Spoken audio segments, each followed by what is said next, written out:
ये बात अब पाए सबूत तक पहुंच चुकी है कि भारत की मिलिट्री मशीन का भरम रूसी हथियारों ने ही बरकरार रखा हुआ था। भारत जिसने रूसी हथियारों को की खरीदारी में 75% कमी कर दी है, अब उसकी अफवाज आलमी सतह पर हथियारों की सबसे बड़ी खरीदार तो बन चुकी है।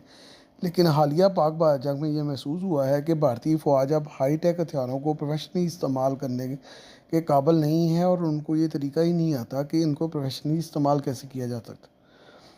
भारत 2010 से 2014 में रूस खरीद जो असला खरीदता था, उसका जो हजम था वो तकरीबन 74% था।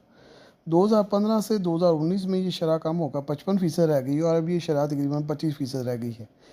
तकनीकी एतबार से अगर देखा जाए तो ये ख़रीदारी नहीं है, बल्कि असल में ये शरह इससे भी कम है, क्योंकि 25% तो पुराने हथियारों की मेंटेनेंस और पुर्जाजात की खरीदारी पर ही सर्फ हो जाते हैं। इस वक्त भारत को 34% जो हथियार हैं वो इसराइल फराहम करता है। तकरीबन 28% हथियार फ्रांस से लिए जा रहे हैं, और भारत में कई मामला को लेकर ये बहस जारी है और बहुत ज़्यादा तनकीद जारी है कि भारत को इतने हाईटेक आलात लेने का आखिर फ़ायदा क्या हुआ। इन्हीं मामलों में भारत और रूस के तल्लुकात पर भी बहुत सवाल उठाए जा रहे हैं, क्योंकि भारत की अब रूस ने वो मदद नहीं की या वो हमायत नहीं की जंग के दौरान जो कि भारत एक्सपेक्ट कर रहा था। पाकिस्तान को सफारती सतह पर दबाव ना करना और भारत के लिए शोर ना मचाना और भारत के साथ ना देना भारत को बहुत ही गिरा गुजरा है। और रूस में रूस के बारे में इंडिया की जो पॉलिसी मेकर्स हैं, और ख़ास तौर पे उनके जो सहाफ़ी और दीगर लोग हैं, थिंक टैंक, वो ये कह रहे हैं कि रूस ने पाकिस्तान की हमायत तो नहीं की, लेकिन हमारी भरपूर हमायत ना करके उसने कोई अच्छा इकदाम नहीं किया। हकीकत यह है कि भारत अपने आप को जिस कदर भी आज़ाद ख़ारजा पॉलिसी का चैम्पियन माने, दो तरफ़ा ताल्लुकात हमेशा कुछ दो और कुछ लो पर ही मबनी होते हैं। रूस ने जब यूक्रेन पे हमला किया था तो भारत ने रूस की खुलकर हमायत नहीं की थी।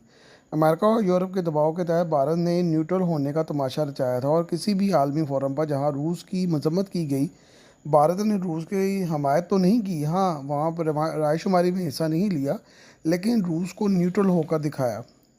न्यूट्रल होकर दिखाना अब रूस ने भी भारत को बता दिया है कि न्यूट्रल होकर किस तरह रहा जाता है, और इस पर उनको भारतीयों को बहुत ज़्यादा एतराज़ है।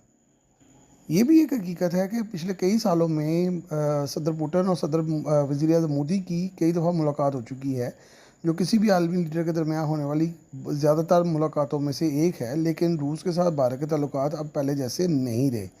यूक्रेन में हमले के बाद भारत ने रूस को बहुत ज़्यादा अवॉइड किया है, जो कि सदर पुतिन के लिए एक अच्छा एग्ज़ाम्पल नहीं था। वज़ीर-ए-आज़म मोदी और सदर पुतिन जो हैं वो 2022 के बाद जो है वो सरकारी सतह पर नहीं मिले, किसी तकरीब में ज़रूर मिले हैं, लेकिन एक दूसरे के ममालिक का दौरा नहीं किया। भारत किसी भी बड़ी तकरीब के अलावा वज़रा और डेलीगेशन की सतह पर भी रूस से मुलाकातों से बहुत ज़्यादा इजतनाब बरत रहा है, और रूस के हर तरह के जो डेलीगेशंस हैं उनको अवॉइड किया जा रहा है, उनको मद्दू नहीं किया जा रहा।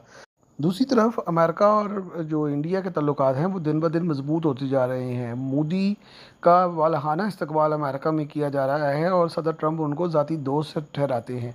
उनके लिए रियायतें और दीगर मामलात जो हैं वो आसान बनाए जा रहे हैं।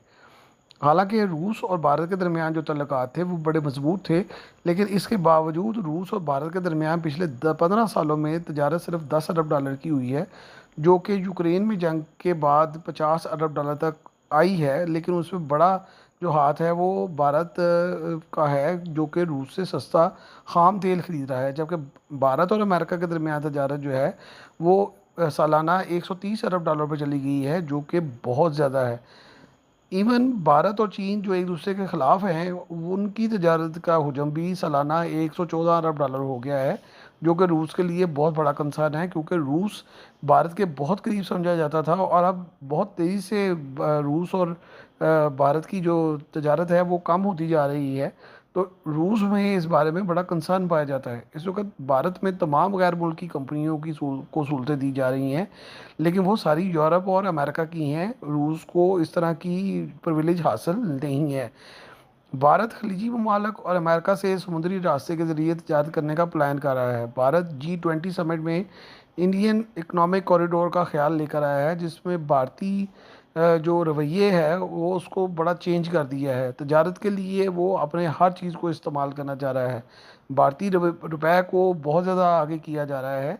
चीन और रूस दोनों इस आइडिया के ख़िलाफ़ हैं। उनके नज़दीक भारतीय रुपया इस कदर मजबूत नहीं है और उस पर आलमी सतह पर ट्रेडिंग नहीं हो सकती। रूस भारत को बाहमी तजारत में हमेशा फ़ायदा देता है। भारत की इकॉनमी को असल में फ़ायदा रूस ने दिया है और उसको जो मजबूत बनाने में सबसे ज़्यादा किरदार जो है वो रूस का है, क्योंकि रूस ने शुरू से 60 से भारत को बहुत फ़ायदा दिया है। तमाम तजारत जो रूस और भारत के दरमियान होती थी वो उसमें वो अपनी ही करेंसी से इस्तेमाल करते थे और इस पर डॉलर का कभी भी भारत पे प्रेशर नहीं आने दिया।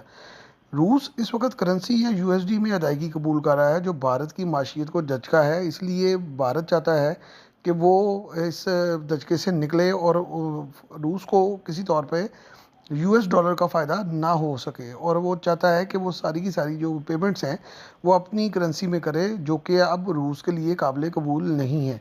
रूस ने भारत को हथियारों की तैयारी में बहुत फ़ायदा दिया है। 1964 से 2010 तक रूस ने बहुत फ़रागदिली से भारत को हर दफ़ाई जो ज़रूरत है उसको पूरा किया है, और भारत की मिलिट्री मशीन को बनाने वाले और मजबूत करने वाले रूसी थे। लेकिन अब पिछले 5 साल से भारत की वजारत दफ़ा ने असूली तौर पर यह फ़ैसला कर लिया है कि किसी भी आलमी टेंडर में रूस को दावत नहीं दी जाएगी।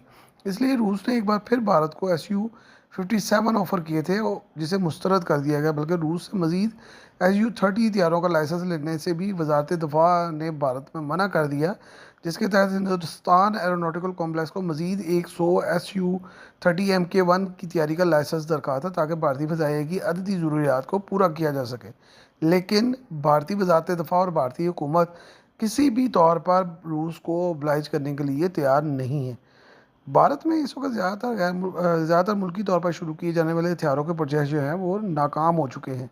भारतीय फ़ौज को जदीद हथियारों तकनीकी जो बैकअप है उसकी अशद ज़रूरत है, जो पहले तो रूस से बड़े आराम से मैसर आ जाती थी, लेकिन अब ऐसा नहीं है।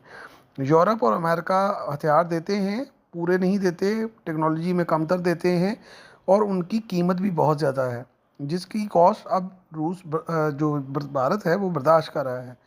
इस वक्त रूस और चीन के ताल्लुकात बहुत मजबूत हो चुके हैं। रूस और चीन की बाहमी तजारत 200 बिलियन डॉलर को क्रॉस कर चुकी है, जो कि आइंदा 5 सालों में सालाना 250 बिलियन डॉलर से भी ज़्यादा हो जाएगी। रूस के लिए अपने मुल्क की खारजा पॉलिसी अहम है, इसलिए रूस इन ममालिक के साथ कैसे दे सकता है जो उसके मुल्क के साथ नहीं दे रहे।